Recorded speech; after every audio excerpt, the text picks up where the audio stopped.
It began with the wind. It moved through the trees like something searching, brushing the dead leaves in long, patient circles until the forest fell quiet. The silence that followed was the kind that eats sound. That's what I remember most about the road to Ravenshade, how everything seemed to hold its breath. I should have turned back then, but the building waited at the end of the lane like a question that had already been answered. Even from a distance it looked wrong. Its windows were too black, too deep, like open mouths that never stopped swallowing. When I reached the gates, the hinges gave a sigh that sounded almost human. The air on the other side was colder, a slow, invisible current sliding against my skin. The gravel underfoot was scattered with old feathers, as if birds had struck the fence and never bothered to fly again. Every step inside felt like a trespass measured in heartbeats. I told myself I was here to see the ruins of a place that history had forgotten, to prove that the stories were only that, stories. But the deeper I went, the more the idea of proof began to dissolve. The lobby was a cathedral of rot. The ceiling curved upward into darkness and my flashlight carved little tunnels of pale light through the dust. It smelled of mildew and something sharper, like burnt hair. The paint had blistered off the walls in long strips that hung like old bandages, and beneath them were words carved straight into the plaster.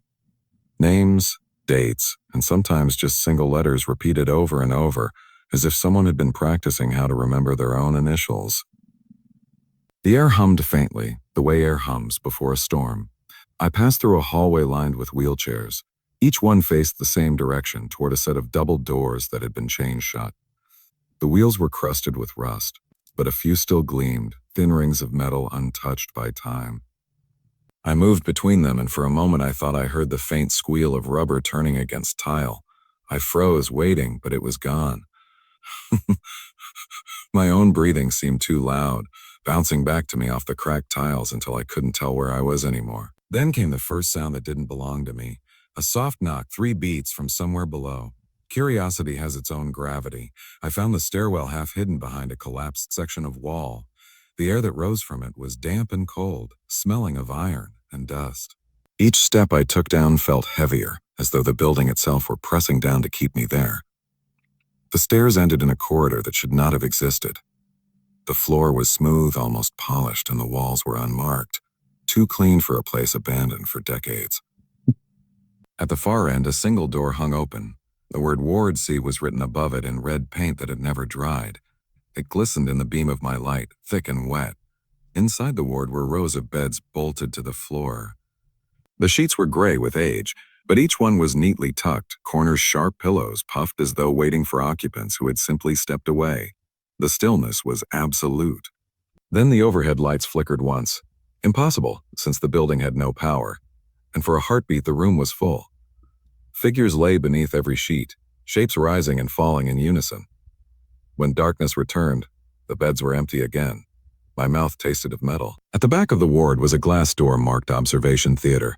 I pushed it open and stepped into a wide room where the floor sloped downward toward a circular pit. In the pit stood a single chair, leather straps still fastened. Around it, tiers of broken seats climbed into the shadows. I could smell the faint sweetness of formaldehyde. On the wall behind the chair, scratched into the concrete, were the words I listened too long. I said the words aloud before I realized I had. The room answered me with a whisper that came from every direction at once.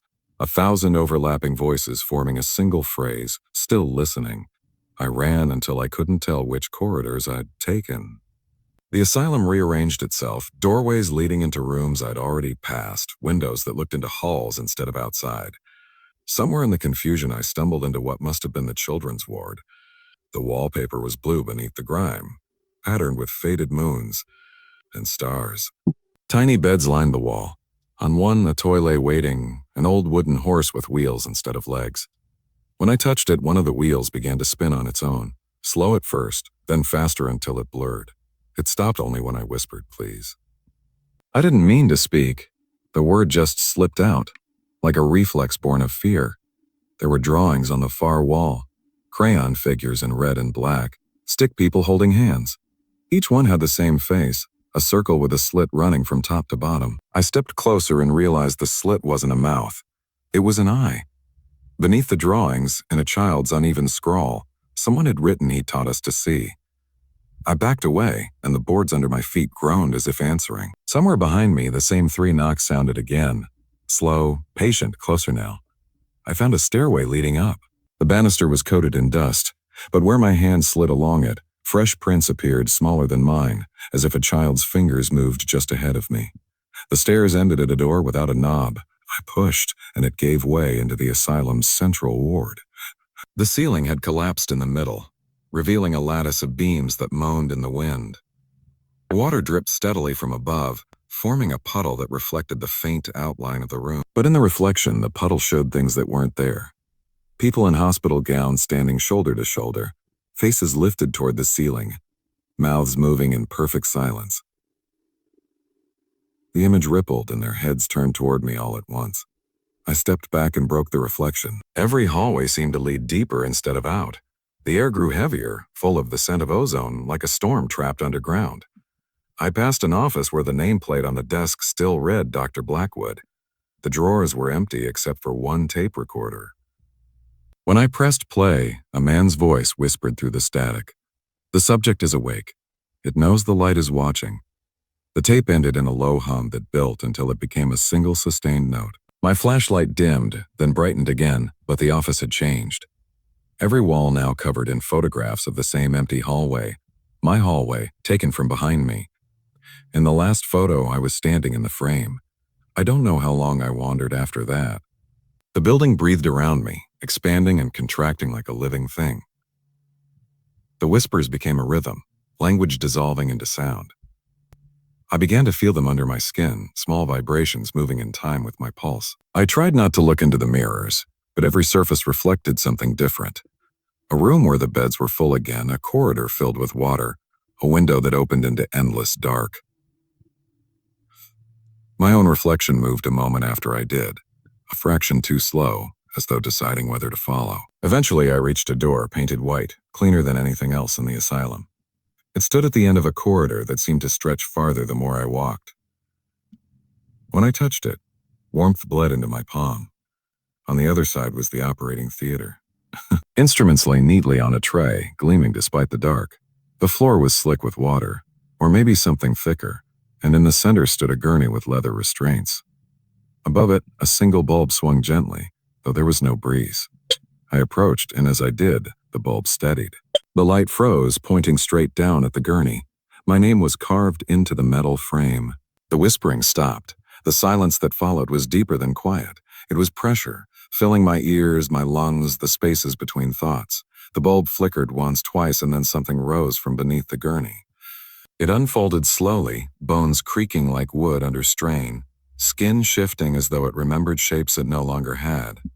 I could not see a face, only the outline of something tall and narrow, like a shadow given weight. It reached toward me with fingers that never ended. I stepped back and felt the door close behind me, sealing me inside. I don't remember the scream, but the echo still follows me when I breathe. There are moments I think I'm still in that room, that every time I close my eyes, the light above me is still swinging, waiting to stall, swinging, waiting to stop. Because Ravenshade doesn't let you leave by walking away. It keeps you by remembering. And once the building remembers you, every shadow becomes a doorway back. The sound of your heartbeat becomes the tapping in the walls. The whisper that says your name becomes the air you breathe. So if you ever find yourself on that road, if you ever see the gates through the fog, keep driving. Don't slow down. Don't look at the windows. And whatever you do, don't listen to the silence. It's not silence at all. It's the asylum waiting to breathe you in. And once it does, it will never